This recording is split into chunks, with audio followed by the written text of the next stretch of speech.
ကိုစီးပွားရေးလုပ်ငန်းရှင်တယောက်အနေနဲ့မြင်ကြည့်မှုပါသလာ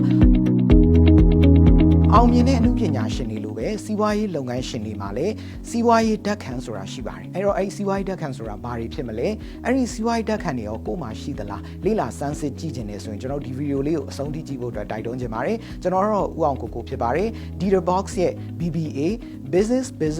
Administration အခြေခံစီးပွားစီမံသင်တန်းရဲ့ live trainer တယောက်ဖြစ်ပါတယ်ကျွန်တော်ကမန္တလေးနည်းပညာတက္ကသိုလ် MDU ကနေပြီးတော့ B Electrical Power နဲ့ဘွဲ့ရရှိခဲ့ပါတယ်နောက်ပိုင်း MBA မှာတော့ကျွန်တော် Global Finance and Banking ဘက်ကို join ခဲ့ပါတယ်လက်ရှိမှာတော့ SCA စံပြ Engineering Alliance Company ရဲ့ Business Development Bio Director အနေနဲ့ကျွန်တော်တာဝန်ထမ်းဆောင်ရရှိရတယ်အဲ့တော့ဒီဗီဒီယိုလေးကိုကြည့်နေတဲ့မိတ်ဆွေတွေကိုကျွန်တော်မေးခွန်းလေးတစ်ခုမေးချင်ပါတယ်အောင်မြင်တဲ့စီးပွားရေးလုပ်ငန်းရှင်တယောက်ဖြစ်လာဖို့အတွက်လိုအပ်မယ့်အရေးအသွေးတွေစိတ်နေစိတ်ထားတွေဟာဘာတွေဖြစ်မယ်လို့ထင်ပါသလဲကျွန်တော်ဒါလေးကိုစမ်းစစ်ကြည့်ချင်ပါတယ်အဲ့တော့ကျွန်တော်တို့ပုံမှန်ဝန်ထမ်းတယောက်ဆိုရင်တော့စီးပွားရေးလုပ်ငန်းတစ်ခုမှာသူကဒီအလုပ်ချိန်အနေနဲ့ကျွန်တော်တို့ဒီ8နာရီလောက်သူလှုပ်ဖို့ရှိပါတယ်တကယ်လို့မှဒီထက်ပိုပြီးတော့မှသူကစူးစမ်းတဲ့ဝန်ထမ်းတယောက်ဖြစ်မယ်ဆိုရင်10နာရီ12နာရီစသည်ဖြင့်သူအလုပ်လုပ်ရဖို့အတွက်ရှိပါတယ်ဒါပေမဲ့လုပ်ငန်းရှင်တယောက်ဖြစ်လာပြီဆိုရင်တော့ကျွန်တော်တို့မှာအလုပ်ချိန်ဒီကန့်သက်ချက်မရှိတော့ပါဘူး24နာရီလုံးအလုပ်လုပ်ရတာလည်းဖြစ်နိုင်ပါတယ်တာဝန်ယူရတဲ့အပိုင်းတွေလည်းပိုပြီးတော့များလာနိုင်ပါတယ်ဒါကအလုပ်ချိန်နဲ့ပတ်သက်လို့ကျွန်တော်တို့ concern ဖြစ်မိတာလေးပဲရှိပါသေးတယ်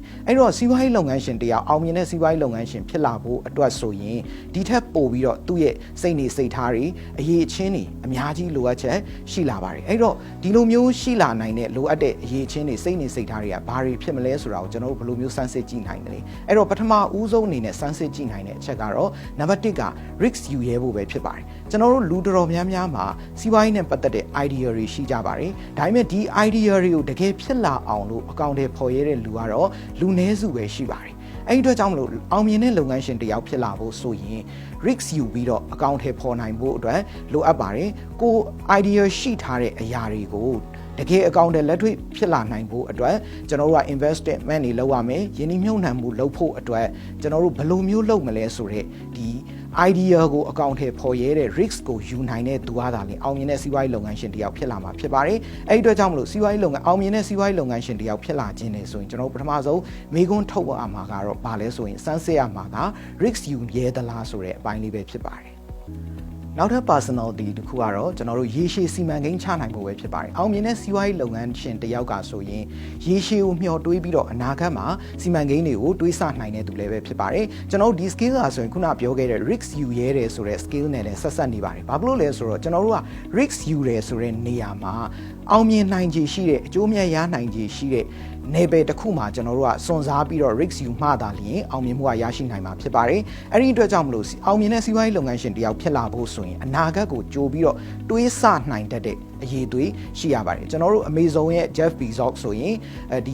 ပြင်ပမှာပဲကျွန်တော်တို့ဒီစီးပွားရေးလုပ်ငန်းတွေနဲ့ရောင်းဝယ်တွေလုပ်နေတဲ့အချိန်မှာသူက online marketplace တခုကိုသူစဉ်းစားမိခဲ့တယ်ဒီ e-commerce ဆိုတဲ့အပိုင်းတစ်ခုကိုတွေးနိုင်ခဲ့တဲ့အတွက်ကြောင့်မလို့အခုဒီနေ့ဒီအချိန်မှာဆိုရင် Amazon ကအင်တာနက်ကိုအောင်မြင်တဲ့ online marketplace တခုဖြစ်နေရပ်တည်နိုင်ပြီးတော့ trillion ချီတဲ့ဒီ business တခုအနေနဲ့ကမ္ဘာပေါ်မှာအောင်မြင်လာတာပဲဖြစ်ပါတယ်အဲ့တော့မိတ်ဆွေမှာကအောင်မြင်တဲ့စီးပွားရေးလုပ်ငန်းရှင်တယောက်ဖြစ်ဖို့အတွက်ဆိုရင်အနာဂတ်ကိုကြိုတင်ပြီးတော့မျှော်မြင်တွေးဆနိုင်တဲ့အရေးသွေးမျိုးရှိဖို့လိုအပ်ပါတယ်နောက်ထပ်ရေသွေးတစ်ခုကတော့ကျွန်တော်တို့လုပ်ငန်းတစ်ခုကိုအကောင့်ထဲပေါ်တဲ့နေရာမှာကိုယ့်ရဲ့ team member တွေအားလုံးပါဝင်လာအောင်လို့ contribute လုပ်နိုင်အောင်လို့လှုံ့ဆော်ပေးနိုင်တဲ့ leadership စွမ်းရည်တစ်ခုပဲဖြစ်ပါတယ်။ဘာဖြစ်လို့လဲဆိုတဲ့အခါကျတော့ကျွန်တော်တို့ကဒီစီးပွားရေးလုပ်ငန်းတစ်ခုကိုလှုပ်ဆောင်ပြီးဆိုတဲ့နေရာမှာလုပ်ငန်းရှင်တစ်ယောက်ဒီသူတဦးတစ်ယောက်ထဲနဲ့အရာအားလုံးလှုပ်လိုက်လို့မရပါဘူး။အဲ့ဒီအတွက်ကြောင့်မလို့ကိုယ့်ရဲ့ team member တွေအားလုံးဒီလုပ်ငန်းမှာပါဝင်လာအောင်သူတို့ပူးပေါင်းပါဝင်ခြင်းစိတ်ရှိလာအောင်လို့ motivate လှုံ့ဆော်ပေးနိုင်တဲ့ leadership စွမ်းရည်မျိုးလည်းလိုအပ်ပါတယ်။ကိုယ့်ရဲ့ team member ဆိုတဲ့နေရာမှာကျွန်တော်တို့ဝန်ထမ်းတွေလည်းရှိနိုင်တယ်ကျွန်တော်တို့ပူးပေါင်းထားတဲ့ professionals တွေလည်းရှိနိုင်တယ်လို့ investor ကိုယင်းနှိမ့်မြုပ်နှံတဲ့သူတွေအများကြီးလည်းရှိနိုင်ပါတယ်အဲ့ဒီလူတွေအားလုံးကဒီရည်မှန်းချက်တစ်ခုကိုအောင်မြင်အောင်အတူတူပူးပေါင်းပါဝင်လာနိုင်ဖို့အတွက်ကျွန်တော်တို့ကလှုံ့ဆော်ပေးနိုင်တဲ့ပူးပေါင်းဆောင်ရွက်ပေးနိုင်တဲ့စွမ်းရည်မျိုးပါဆိုရင်အောင်မြင်တဲ့စီးပွားရေးလုပ်ငန်းရှင်တယောက်မှရှိတင်ပါတယ်အဲ့တော့မိတ်ဆွေမှာရောဒီလိုအရေးသွေးမျိုးရှိပါပြီလားကျွန်တော်တို့ဒီစွမ်းရည်ဟာဆိုရင်စီးပွားရေးလုပ်ငန်းတစ်ခုကိုလုပ်မနေဘူးဆိုရင်တောင်မှကျွန်တော်တို့ရဲ့ပုံမှန်လူနေမှုဘဝ social life မှာဒါမှမဖြစ်မနေလိုအပ်တဲ့စွမ်းရည်တစ်ခုပဲဖြစ်ပါတယ်နောက်ထပ်ကျွန်တော်တို့စီးပွားရေးအောင်မြင်တဲ့စီးပွားရေးလုပ်ငန်းရှင်တယောက်မှာလိုအပ်မဲ့အရေးသွေးတစ်ခုဟာဘာများဖြစ်ပါမလဲကျွန်တော်တို့ပြင်စမမြောက်လိုအပ်လာမယ်အရေးသွေးတစ်ခုကတော့ backup plan ရှိခြင်းပဲဖြစ်ပါတယ်။ဘာဖြစ်လို့လဲဆိုတဲ့အခါကျတော့ရှိသမျှကျွန်တော်တို့မှာပိုင်ဆိုင်ထားသမျှဒီ ဒီယင်းနှိမ့်မြုပ်နှံမှုတွေကျွန်တော်တို့ရဲ့ဝန်ထမ်းတွေအားလုံးကိုလုပ်ငန်းတစ်ခုထဲမှာကျွန်တော်တို့ကအားလုံးထည့်ထားရဲဆိုရင်အဲ့ဒီလုပ်ငန်းကဒီအခြေအနေမကောင်းတဲ့အခါမှာအဲ့ဒီလုပ်ငန်းရပ်တည်ဖို့ခက်ခဲတဲ့အခါမျိုးမှာစီးပွားရေးလုပ်ငန်းတွေဟာအင်တန်မှဒုက္ခရောက်တတ်ကြပါတယ်ကျွန်တော်တို့ကမ္ဘာကျော် investor တယောက်ဖြစ်တဲ့ Warren Buffett ပြောထားတဲ့စကားတစ်ခုရှိပါတယ် you do not have to put all your eggs in one basket ဆိုတဲ့စကားလေးရှိပါတယ်မင်းရဲ့ကြက်ဥတွေကိုချင်းတစ်လုံးထဲမှာထည့်မထားပါနဲ့ဆိုတဲ့စကားလေးလေကျွန်တော်တို့အားလုံးကြားဖို့ကြမယ်လို့ထင်ပါတယ်ဆိုလိုရင်းကတော့ကျွန်တော်တို့ကကြက်ဥတွေကိုအကုန်လုံးကိုချင်းတစ်ချင်းထဲမှာကျွန်တော်တို့ကသွားပြီးတော့အကုန်ထည့်ထားလိုက်တယ်ဆိုရင်အဲ့ဒီချင်းမှောက်ကျသွားတယ်ဆိုရင်ရှိသမျှကြက်ဥတွေအားလုံးကျွန်တော်တို့ကွဲသွားမှာဖြစ်ပါတယ်အဲ့ဒီအတွက်ကြောင့်မလို့ကျွန်တော်တို့ကရှိသမျှဒီယင်းနှိမ့်မြုပ်နှံမှုနဲ့ပတ်သက်သမျှပိုင်ဆိုင်သမျှကိုလုပ်ငန်းတစ်ခုထဲမှာအကုန်ပြစ်ပြီးယင်းနှိမ့်လိုက်တယ်ဆိုရင်စီးပွားရေးကြက်တဲတာတို့အစင်မပြေတာတို့ကြုံလာရင်ကျွန်တော်တို့မှာတခြားထွက်ပေါက်ရွေးချယ်စရာမရှိတာမျိုးကြုံရနိုင်ပါတယ်အခုလိုမျိုး COVID-19 လို့ကာလမျိုးဆိုရင်ကျွန်တော်တို့ခီးသွွားလုပ်ငန်းတွေ energy sector တွေကအယောင်ကျဆင်းနေတယ်အဲ့တော့ကျွန်တော်တို့ကရှိသမျှကိုယ့်ရဲ့ဒီယင်းနှိမ့်မြုပ်နှံမှုအကုန်လုံးကိုခီးသွွားလုပ်ငန်းမှာထည့်ထားတာမျိုးဒါမှမဟုတ်ရင်လည်းကျွန်တော်တို့က energy sector လို့ဟာမျိုးမှာသွားထည့်ထားတာမျိုးအကုန်ပြုံပြီးတော့ထည့်ထားလိုက်တယ်ဆိုရင်အခုလိုမျိုးလုပ်ငန်းကရပ်ဆိုင်းနေတဲ့အချိန်လုပ်ငန်းတွေကျဆင်းနေတဲ့အချိန်မျိုးမှာဆိုရင်ကျွန်တော်တို့အထိနာသွားနိုင်ပါတယ်အဲ့ဒီအတွက်ကြောင့်မလို့အောင်မြင်တဲ့စီးပွားရေးလုပ်ငန်းရှင်တယောက်ကဆိုရင်ကိုယ့်ရဲ့ယင်းနှိမ့်မြုပ်နှံမှု resource တွေကိုကျွန်တော်တို့ကခွဲဝေပြီးတော့နေရာချထားတတ်တဲ့အရေးအသွေးမျိုးလည်းရှိဖို့အတွက်လိုအပ်မှာဖြစ်ပါတယ်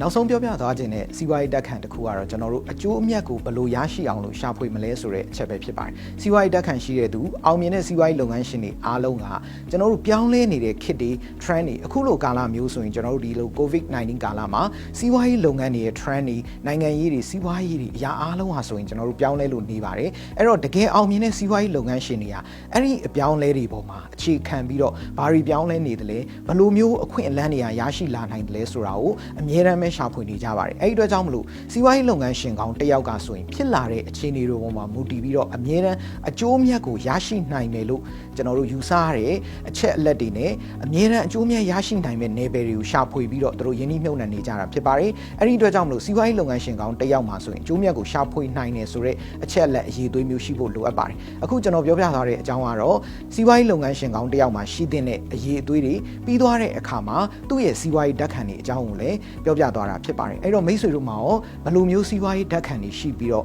ဘယ်လိုမျိုးစီးပွားရေးဓာတ်ခံတွေအရေးသွေးတွေမရှိသေးဘူးလဲဆိုတာကိုလည်း comment လေးမှာကျွန်တော်တို့ရေးပေးခဲ့ကြပါဦးအခုကျွန်တော်ပြောသွားတဲ့ဒီအကြောင်းအရာတွေကဒီစီးပွားရေးဓာတ်ခံတွေရှိုံနဲ့စီးပွားရေးလုပ်ငန်းတွေအားလုံးကိုလှုပ်ဆောင်လို့ရပြီလားဆိုတော့အဲ့ဒီလိုမျိုးမဟုတ်သေးပါဘူးကျွန်တော်တို့ကစီးပွားရေးလုပ်ငန်းတစ်ခုစပြီးတော့လှုပ်ဆောင်တော့မယ်စီးပွားရေးလုပ်ငန်းတစ်ခုကိုတည်ထောင်တော့မယ်ဆိုရင်စီးပွားရေးလုပ်ငန်းတွေကဘယ်လို activity မျိုးတွေနဲ့လှုပ်ဆောင်နေတယ်ပြီးသွားရင်ဒီလုပ်ငန်းတစ်ခုထဲမှာဘယ်လို function မျိုးတွေပါနေတယ်အဲ့ဒီ function တစ်ခုချင်းစီကဘယ်လိုမျိုးလှုပ်ဆောင်ချက်တွေနဲ့လှုပ်ဆောင်နေပြီးတော့လုပ်ငန်းတွေကဘယ်လို run နေတယ်ဆိုတာကိုသိရှိနိုင်ဖို့အတွက်လည်းအရန်အရေးကြီးပါတယ်အဲ့ဒီလိုမျိုးလုပ်ငန်းတစ်ခုချင်းစီရဲ့ function တွေဘယ်လို run နေအဲ့ဒီ function တွေကဘယ်လိုအရေးပါတယ်ဆိုတာကိုသိရှိမှသာလျှင်လေစီးပွားရေးလုပ်ငန်းတစ်ခုကိုတည်ထောင်နိုင်မှာဖြစ်ပါတယ်အဲ့ဒီတည်ထောင်လိုက်တဲ့စီးပွားရေးလုပ်ငန်းတစ်ခုကလည်းရေရှည်တည်တတ်နိုင်မှာဖြစ်ပါတယ်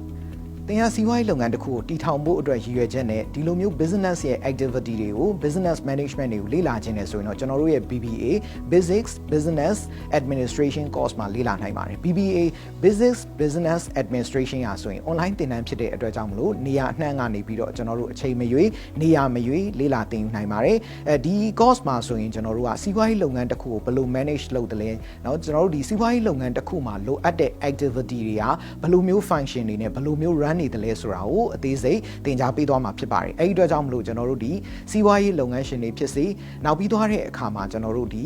ပို့ပြီးတော့ကိုလှုပ်ဆောင်နေတဲ့ဌာနတွေကိုတာဝန်ထမ်းဆောင်နေတဲ့ဝန်ထမ်းဘဝနေပြီးတော့ကိုအလုပ်လုပ်နေတဲ့နေရာရဲ့ bigger frame ကိုပို့ပြီးတော့မြင်ကျင်တဲ့ဝန်ထမ်းတွေပဲဖြစ်စေအခုမှကြောင်းပြီးတဲ့အခါကျတော့ဘလို့ career မျိုးနဲ့ဘလို့စီးပွားရေးမျိုးကိုလုပ်ရင်ဝင်ကောင်းမလဲဆိုပြီးတော့တိလိုနေတဲ့ညီငယ်ညီမတွေကိုပဲဖြစ်စေဒီလိုသင်တန်းကိုကျွန်တော်တို့ join လို့ရပါတယ်အခြေခံကနေစပြီးတော့ကျွန်တော်တို့တေချာသင်ကြားပေးသွားမှာဖြစ်ပါတယ်အဲ့တော့ဒီမှာဆိုရင်ကျွန်တော်တို့ရဲ့ဒီ BBA သင်တန်းမှာဆိုရင် recorded video တွေနဲ့နာမည်ကြီးဆရာမတွေရဲ့သင်ကြားမှုတွေပြီးသွားတဲ့အခါမှာ additional notes တွေနဲ့ထပ်တိုးပြီးတော့ကျွန်တော်တို့ sharing လုပ်တဲ့ knowledge and education section တွေပေါင်းမှာဖြစ်တယ်လို့ကျွန်တော်တို့ live trainer တွေကနေအပတ်စဉ် live chat တွေကနေပြီးတော့သင်ခန်းစာတွေကိုအနှစ်ချုပ်တွေကိုအကျဉ်းချုံးပြီးတော့ပြန်ပြီးရှင်းပြပေးသွားမှာဖြစ်တယ်လို့သိလို့တည်းများမေးခွန်းတွေကိုလည်း question and answer section တွေနဲ့ကျွန်တော်တို့ကဖြေကြားပေးသွားမှာဖြစ်ပါတယ်လာမယ့်လမှာလည်း batch အသစ်ကိုဖွင့်လှစ်သွားမှာဖြစ်တဲ့အတွက်ကြောင့်မလို့သင်တန်းအကြောင်းအသေးစိတ်သိရှိလိုတယ်ဆိုရင်ဒီ post ရဲ့အောက်မှာပါတဲ့ link ကိုနှိပ်ပြီးတော့အသေးစိတ်ဆက်သွယ်မေးမြန်းလို့ရပါတယ်အားလုံးကို BBA မှာပြန်ဆုံကြပါရခင်ဗျာ